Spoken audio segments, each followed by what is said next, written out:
Okay, we will go to disclosures reflecting a direct benefit from a contract that does require board action. So I will turn it over to our vice chair for the first item. All right, our first disclosure that we need to approve is from School Board Member Tim Van Berkom, DV 2026-6, and I would entertain a motion to approve that. So moved. We have a motion and a second to approve. Is there any discussion on this item? It's just signifying that my wife works for our school district. Perfect. Any other discussion? Seeing none, we'll vote, and I'd have Kelly call roll on this. Okay, Carey, Aye. Cardona, Aye. Simmonsma, Aye. Van Berkom, Abstain? and Bischoff. Aye. So, All right. the motion passed. That disclosure is approved. I'll turn it back to you, Mr. Chair.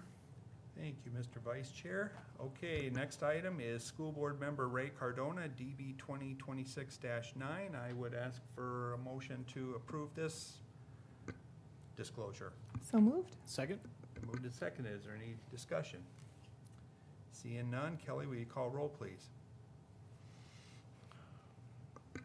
Carey, Aye. Cardona, Abstain. Simmonsma, Aye. Bischoff, Aye. and Van Berkom. Aye. It passed. Okay, motion carries. Next disclosure is for School Board Member Levi Carey, DB 2026-10. I'd entertain a motion to approve it. So moved. Second. Moved and seconded. Any discussion? Seeing none, Kelly, will you call roll, please? Okay, Carey, Abstain. Cardona, Aye. Simmonsma, Aye. Bischoff, Aye. and Van Berkom. Aye. Okay, that motion passed also. Okay, that motion carries too. Okay, now we have the administrators. I think I'm going to try and just take these in one motion unless somebody wants to pull one out. But we have Director of Buildings and Grounds John Halkett, 2026-1. Principal of the Huron Middle School Laura Williamson, 2026-2. Middle School Principal Laura Williamson, 2025-3. Director of Technology Roger Ehlers, 2026-4. High School Principal Rodney Middlestat, 2026-5. Activities Director Scott DeBoer, DB 2026-7. Buchanan Principal Heather DeBoer, 2026-8. Assistant Principal at the Middle School Lindy Hudson, 2026-11. Director of School Nutrition Amanda Riley, 2026-12. Madison 2-3 Center Principal Heather Roselle, 2026-13. Director of Special Services Rolina Abelseth, 2026-14. I would ask for a motion to approve all of these disclosures. So moved. Second. Been moved and seconded to approve these disclosures. Is there any discussion? Seeing none, we will vote. Those in favor will say aye. Aye. Opposed? Okay, all those disclosures are approved. All right, I will turn it back to our vice chair for the next item. All right, we have a disclosure reflecting an interest in a contract. Item A is School Board Member Tim Van Berkom, IC 2026-1. And there's actually no board action, so we're just stating that exists. So back to you, Mr. Chair. Thank you, Garrett. And next one is School Board Member Levi Carey, IC 2026-2. I'd entertain a motion. Oh, no, that's just no board action, just disclosure. So we will move to the consent agenda so everyone can sit back and relax as I go through this lengthy consent agenda. There's a lot of items that are annual items that we have to take care of and cleanup items. So I'll go ahead and read through these. Superintendent recommends approval of the following: approval and/or correction of minutes of previous meetings, approval and/or corrections of the financial report, consideration and approval of the bills, official designation of the business manager. Kelly Christofferson shall be designated as the business manager. This designation shall include the authorization to manage all financial transactions on behalf of the district, to negotiate and oversee all savings accounts, checking accounts, and investments. Determination of meeting dates. Board of Education normally meets the second and fourth Mondays of the month, with the exception of the second meeting in December and the second meeting in July. Also, if a Monday holiday falls on a board meeting date, the meeting will be moved to the following Tuesday. Board meetings currently begin at 5:30 here in the IPC. The second floor is southwest corner of the Huron Arena. Set salary for board members. Superintendent recommends board members be paid $100 per meeting, and the board chair, vice chair be paid $125 per meeting. According to statute, board members may be paid up to $166 a meeting. Designation of an official newspaper. The board should designate the Huron Plainsman as the official newspaper. Designation of internal accounts with custodians. Internal accounts the board must designate are listed below, as well as the individuals that are designated as custodians of those accounts. These individuals are properly bonded to protect the district's interest. For Huron School custodial accounts, we have Kelly Christofferson, Brenda Snyder, and Ann Finsky. Health insurance account, Kelly Christofferson, Ashley Newhart. School closings, the superintendent or her designee has the authority to carry out this function. Designation of the school truant officer. The superintendent recommends that we designate the school resource officer and the Beetle County Sheriff as truant officers. Designate individuals to sign for and accept government funds. Linda Peets, Jolene Konechny, Relina Abelseth, and Kelly Christofferson will sign for and accept government funds. Comparability assurances. Section 1120A of Title I law contains the requirements concerning the comparability of services between project or attendance areas. Attaches the compatibility assurances documents in our board packet. Designation of a Title IX coordinator. Linda Peets, our Director of Curriculum, Instruction, and Assessment, will be appointed as the District Title IX Coordinator. By law, the Board of Ed must appoint a district official to serve as Title IX Coordinator. Designation of a school attorney. Rodney Freeman will act as our school attorney for the 2025-2026 school term with a monthly retainer of $1,100. Authorize annual publication of school policies. According to state and federal regulations, school districts must comply with a number of laws, rules, and regulations. These are listed below. General discrimination in Title I grievance policies, educational records policy, personally identifiable information on students or former students, Title IX discrimination policy, complaint policy for federal programs, drug-free workplace, drug use by students and drug use by employees, district-wide Title I parental involvement policy, adoption of rates for mileage reimbursement and travel expenses, board policy for rates, transportation, meals, and lodging costs. Actual costs for in and out of state are listed below. For in-state allowance for meals, we have breakfast $13, lunch $15, dinner $26. Out-of-state meal allowance, breakfast $16, lunch $17, dinner $31. All meal allowances qualified for the per day may be combined and used together if desired. Meal receipts are required for reimbursement. Board policy for transportation rates are listed below. Mileage reimbursement of 67 cents per mile for privately owned vehicles. If private vehicle used when school vehicle is available, reimbursement is 30 cents per mile. Senior citizen passes. The board provides complimentary passes to school activities to the Huron School District residents who are 62 years of age or older. These passes are now undated and will be available at the superintendent's office. Complimentary passes will be issued through the activity director's office for a pre-approved list of referees, media, etc. Lifetime passes, it's the policy of the school district to issue lifetime passes to staff members who have reached retirement age while still employed by the district and school board members who serve the district. Employee complimentary passes. Employees will be issued a non-transferable pass. Family members living at home will be admitted when accompanied by the employee. Early release days. The following dates are days for school to be dismissed 2 hours early for staff development activities. We have August 27th, October 1st, November 5th, December 10th, January 14th, February 4th, March 4th, April 15th, and May 6th. September 26th and May 20th may also be early release days. Approval of student fees, fines, and charges. The board policy regarding instrument music rental fees and textbook fines is enclosed. There has been no change in the fees, fines, and charges. Approved publication of salaries.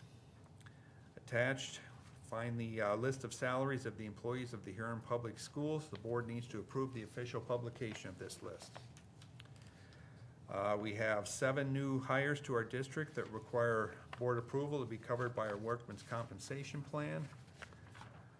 We have 1 contract for board approval, Elizabeth Williamson, 2nd grade teacher at Madison.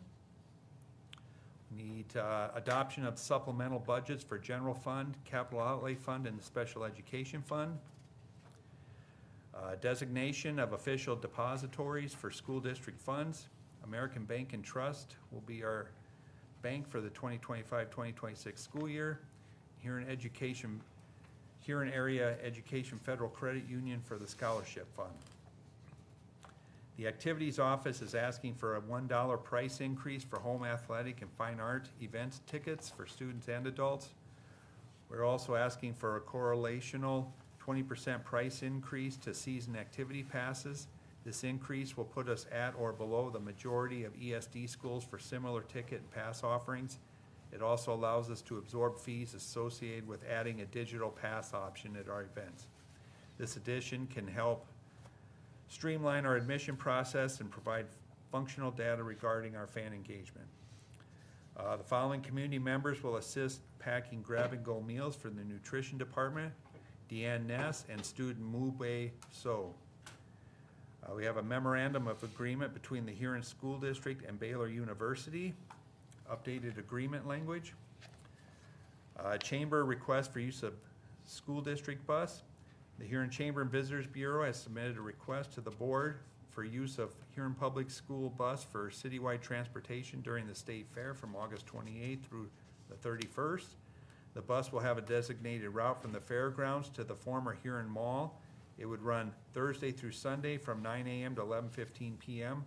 The Chamber will provide proof of insurance as well as the driver's fee and fuel. We need to accept the letter of agreement and quote from Dakota Education Consulting.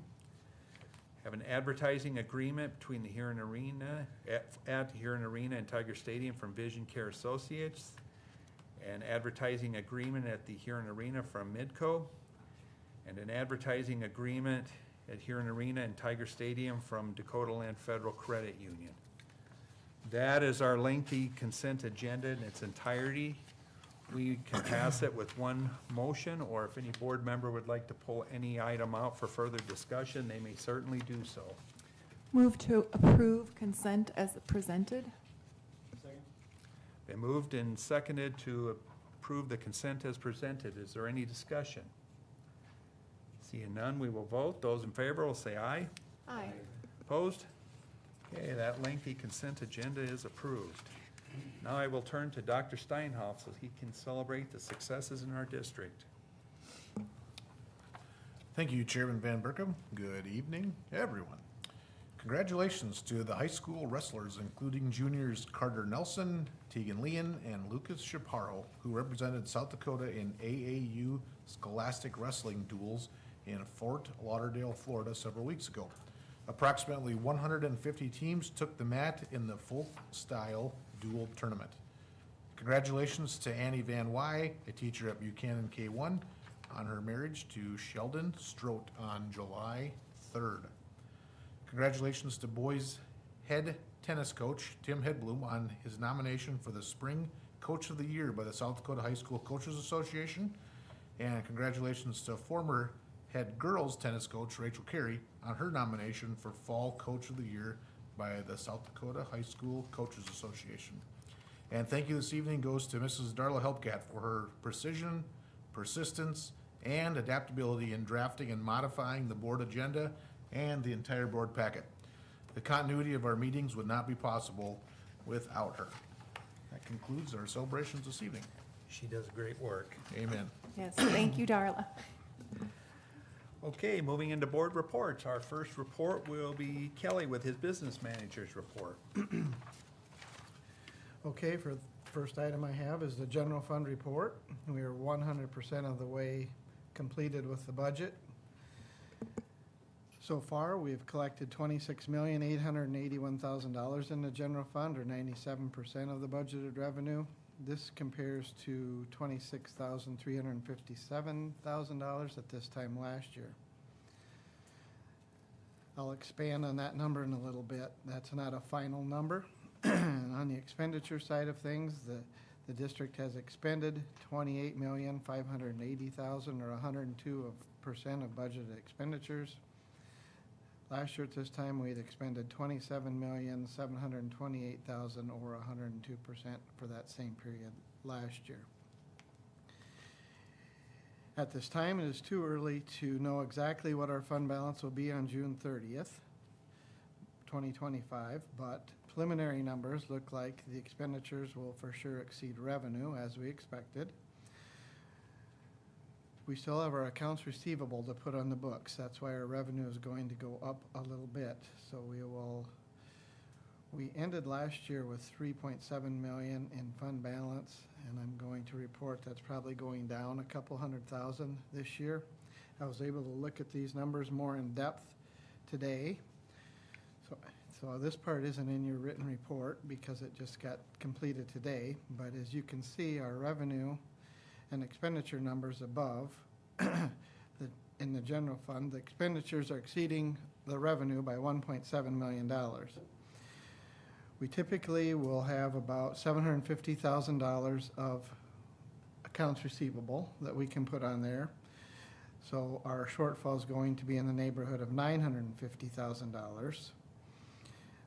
When we were putting this budget together 18 months ago, we projected that we would be $891,000 short. So we're not too far off from our projection. As a matter of fact, we're 0.02% is all we're off on our projection. So we have $950,000 shortfall in the general fund we need to address. We'll transfer $700,000 from capital outlay as we had budgeted. We'll transfer $40,000 from the enterprise as we had budgeted. And the remaining $210,000 will just reduce the fund balance in the general fund. We had some notable things in this budget this year. We started the year strong with enrollment of 3,082 students. We're now over 100 students less than that. Interest earnings were strong in this budget because we had the capital outlay money in the bank that's slowly fading away as construction proceeds. Utility costs again grew by more than ever expected. We're almost spending $1 million on utilities now, so that exceeded the budget by $200,000. And property liability insurance is a continued burden. Even after last year's large increase, we're going into another year with at least a 10% increase. So looking ahead, we'll start on our 26-27 budget shortly. Things are looking very difficult with this. We'll have less interest earnings. We'll have rising utility costs. We'll have rising insurance costs, likely declining enrollment. So all of these things on top of our deficit, looks like we're going to be looking for reductions in the general fund of somewhere up towards $1.5 million, which is about 5% of the general fund budget, depending on where our enrollment is on count day. But we'll have a better idea of this when we see that number and we get closer to count day.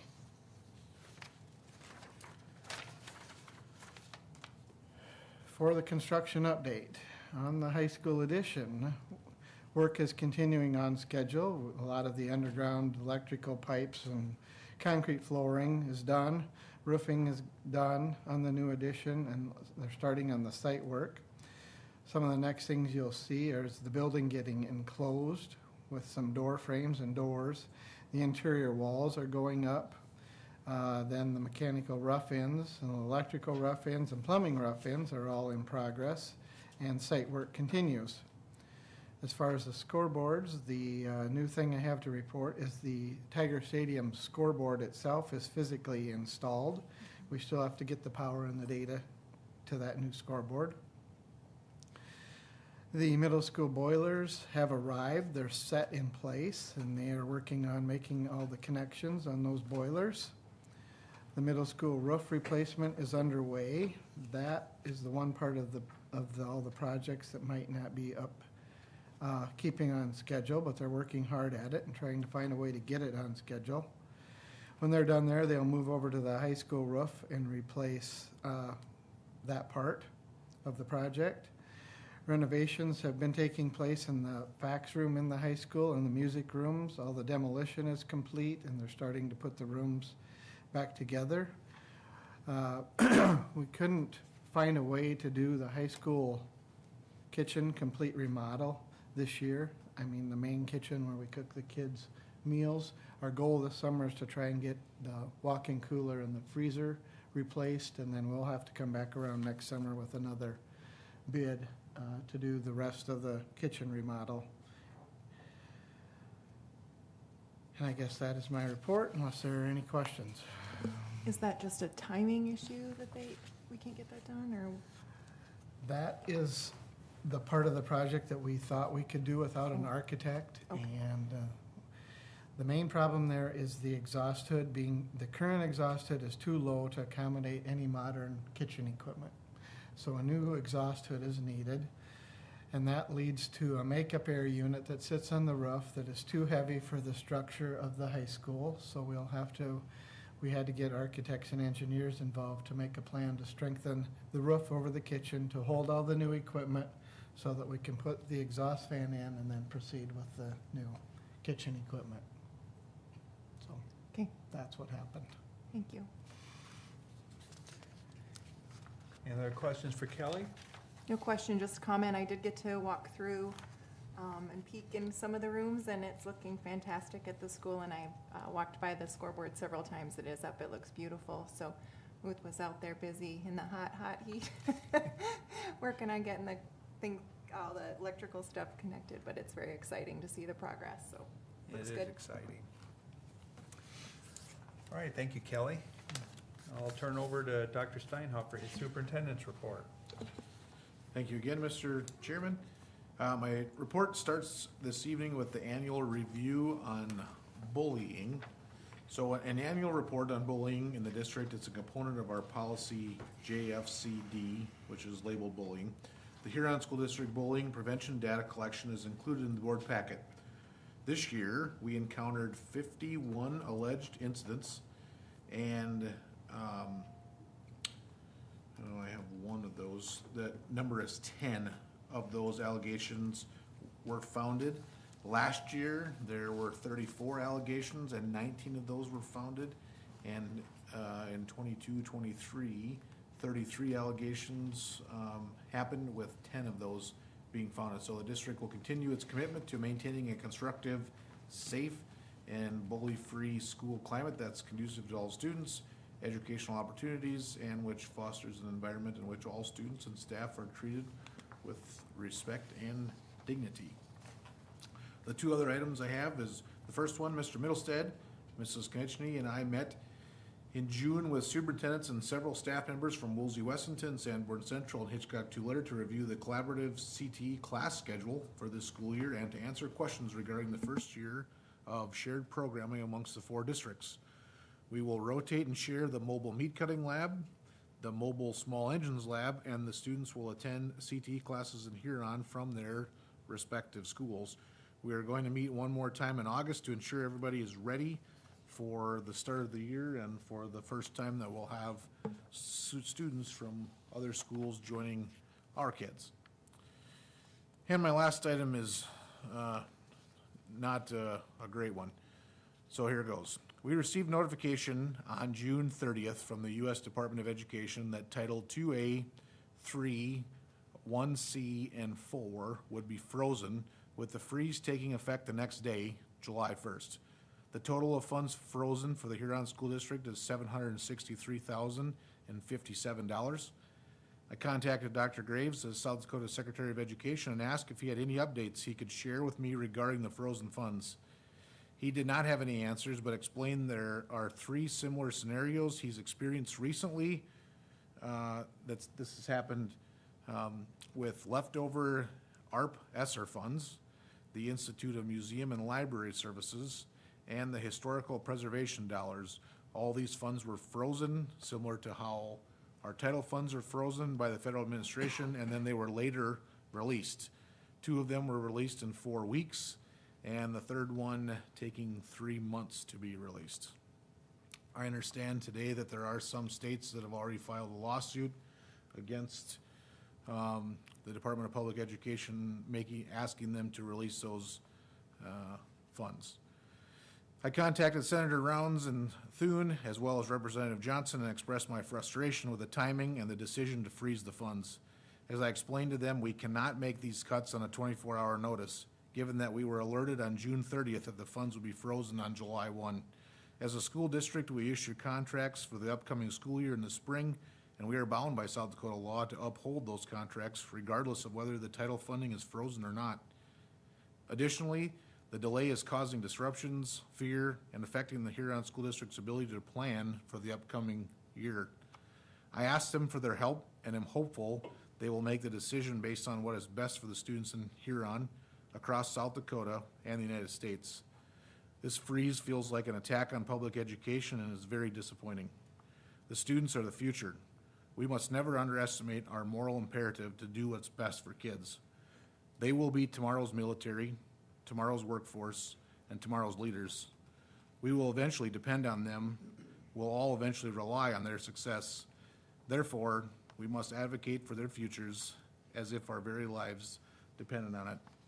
That concludes my report this evening. Back to you, Chairman Van Berkom. Thank you, Dr. Steinhoff. Does anyone have any questions for Dr. Steinhoff? Okay, thank you, sir. Okay, moving into old business. I think I'll just take all these together here. We have several policies that are up here for a first reading. We have policy IIAB, library materials, policy IIAB-1, library materials opt-out form, policy IIAB-2, request for reconsideration of instructional curricular library materials, policy IIAB-3, permission for middle school students to use high school library materials, policy IIAB-4, permission for middle school students to use high school library materials form. We have policy IIAB-5, copyright policy, policy IIAB-6, library bill of rights, policy IIAB-7, freedom to read, and policy IIAB-8, the student's right to read. These policies are all here for first reading. They'll be on our next agenda for a second reading and approval. Don't believe there were any changes since the introduction, was there? Unless there's any comments or questions, this will serve as our first reading, and it'll be on our next agenda for second reading and final approval of all these policies. Is there any questions or comments? Okay, that takes care of old business. We'll move into new business. District bus pickup points, South Dakota Codified Law 132845. The superintendent is seeking permission to contact the Woolsey, Westington, and Iroquois school districts to determine the viability of the neighboring district's approval of the 2013-14 agreement for this upcoming school year. So I would ask for a motion to give the superintendent permission. So moved. Been moved and seconded. Is there any discussion, questions, or comments? This hasn't changed in several years, and so no further discussion. We'll go ahead and vote. Those in favor will say aye. Aye. Opposed? Okay, motion carries. Next item is introduction of policy AE, Huron Public School District Wellness Policy. It's contact updates for the upcoming school year. This will serve as our introduction and will be on the next agenda for a first reading. Anybody have any questions or comments on this? Okay, next item then is updates to the strategic plan. Dr. Steinhoff, do you have any comments on this? I would just let the public and everybody know that the Board of Education met at the second meeting in June and had a lengthy discussion. went through every page of the strategic plan, and we went initiative by initiative. And you had great discussion points and ideas of things that you wanted to have adjusted in the strategic plan.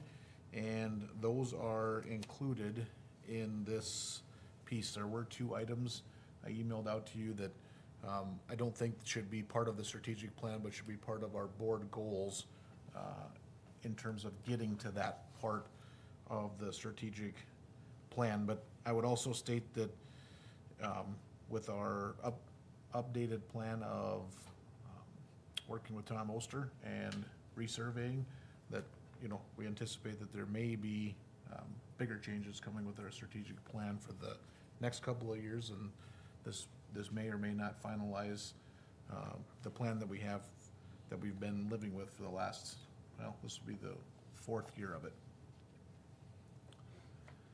Does this require board action? I think so. That's what I was thinking too. All right, I'd entertain a motion to approve the updates to the strategic plan. So moved. Second. Been moved and seconded. Is there any discussion or questions, comments? Okay, seeing none, we will vote. Those in favor will say aye. Aye. Opposed? Okay, motion carries. Thank you, sir. Next item, update to South Dakota open meetings laws, Chapter 1-25.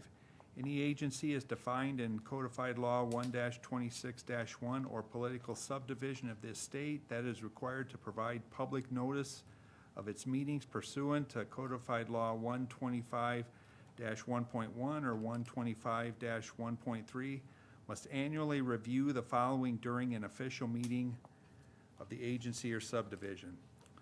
The explanation of the open meeting laws of this state published by the Attorney General pursuant to Codified Law 1-11-1 and any other material pertaining to the open meeting laws of this state provided by the Attorney General. The agency or subdivision must include in the minutes of the official meeting an acknowledgement that the review was completed. This is here because of change in state law this past session. Do we need to have a formal vote, or just the minutes just reflect that I just Yep, I'll put it in the acknowledge minutes. that? Okay, perfect, that's the way I read it too, then. So consider the open meeting laws being reviewed by us now. Anybody have any questions or comments on that before I move on? Okay, we'll move on to Huron School District Bullying Prevention Data Collection for the 2024-2025 school year. Dr. Steinhoff, you just talked about that. You have anything else to add? We have that in our board packet here, the bullying report. I don't have anything to add, but I'd answer any questions if I could, if anyone has questions on that. But I would, again, state, just like I did at the end of my report, I think it's something that we'll always be focusing on. We strive to have no bullying, but I think that's almost impossible. We're always gonna have some of that we have to contend with, and we'll try to keep finding ways to minimize it as best we can and focus on the safety and well-being of students and staff. Anybody have any questions, comments on that? I don't think that requires board action. Could have probably put that in reports, but that's all right.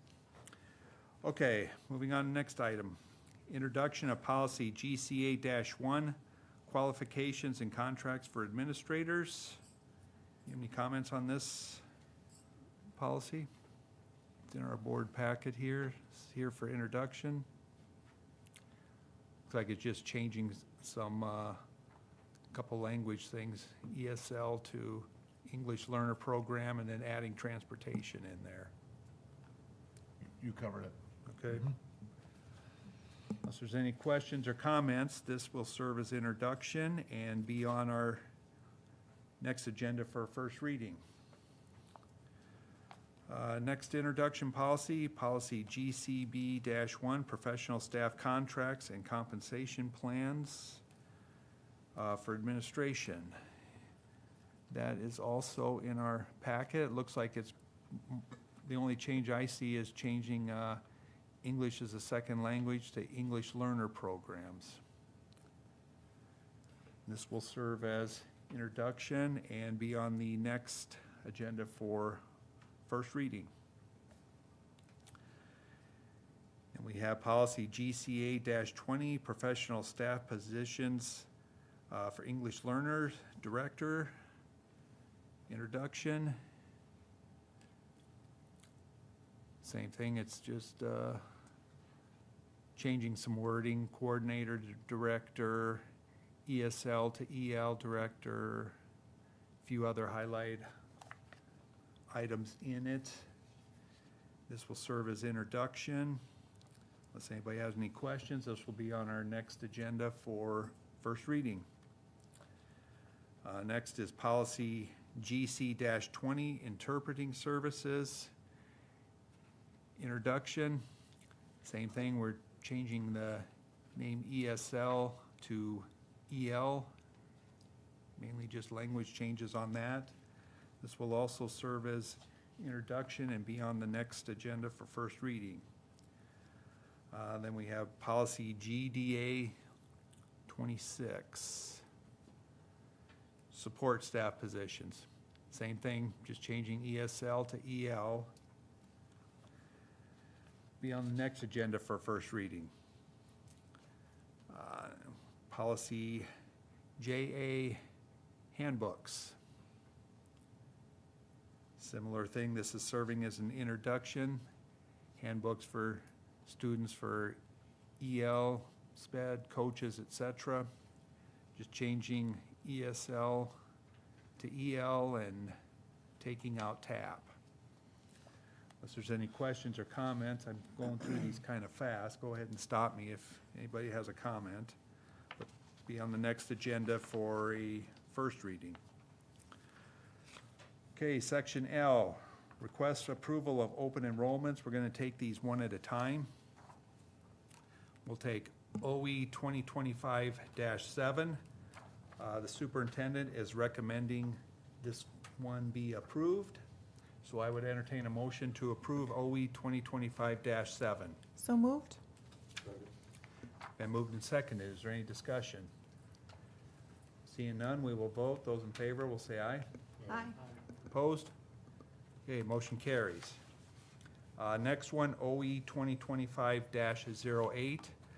This is coming with a recommendation to deny this one due to capacity concerns. So I would ask for a motion to deny this open enrollment request. So moved? Been moved and seconded to deny OE 2025-08. Is there any discussion? Seeing none, we will vote. Those in favor say aye. Aye. Opposed? Okay, motion carries. Okay, section M. We have open enrollment request 2025-09, transfer of athletic eligibility request. The superintendent is recommending this one for approval, so I would entertain a motion to approve this open enrollment request. So moved? Second. Been moved and seconded to approve OE 2025-09. Those in favor will say aye. Aye. Opposed? Okay, motion carries. Final item of new business, we have open enrollment request OE 2025-10. The superintendent is recommending this one be denied due to capacity concerns. So I would entertain a motion to deny open enrollment request 2025-10. So moved? Second. Been moved and seconded to deny OE 2025-10. Is there any discussion? Seeing none, we'll vote. Those in favor will say aye. Aye. Opposed? Okay, motion carries. That completes our business for this evening. One final item is adjournment, so I'd ask for a motion to adjourn. So moved? Second. Been moved and seconded to adjourn. Those in favor say aye. Aye. Opposed?